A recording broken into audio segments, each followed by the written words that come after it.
అప్పుడప్పుడు ఎంతో సిన్సియర్గా భక్తి మార్గాన్ని ఆచరించే భక్తులు కూడా ఎన్నో కష్టాలు పడుతూ ఉంటారండి. ఎందుకో మీకు తెలుసా? వారు ఏ అపరాధం చేయలేదు, ఏ తప్పు చేయలేదు, ఇంకా చెప్పాలంటే వారికి ప్రారబ్ధ కర్మ కూడా లేదు, అయినా కూడా వాళ్ళు కష్టాలు పడుతుంటారు. ఎందుకో తెలుసా? భగవంతుడే ఆ కష్టాలు భక్తులకి కలిగిస్తాడు. అదేమిటండి? భగవంతుడు మన కష్టాలను తీర్చాలి గాని భక్తులకి కష్టాలు ఇస్తాడా? భగవంతుడు ఎందుకు ఇస్తాడో తెలుసా?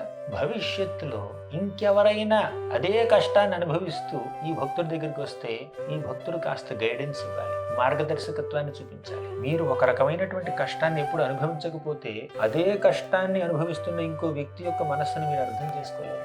వారికి మార్గదర్శకత్వాన్ని ఇవ్వలేరు, మీరు వారి గైడెన్స్ ఇవ్వలేరు. మీరు ఎదుటి వారికి గైడెన్స్ ఇవ్వాలి అంటే మీకు కాస్తో కూస్తో అనుభవం ఉండాలి. అందులో ఆ అనుభవాన్ని భగవంతుడు మనకి ఇస్తున్నాడు. అది కేవలం మన అపరాధం వల్ల కాకపోవచ్చండి, ఇంకా గొప్ప సేవకి ప్రిపేర్ చేస్తున్నాడు. ఇతర భక్తులకు సహకారాన్ని అందించేటటువంటి సామర్థ్యాన్ని మనకి ఇస్తున్నాడండి.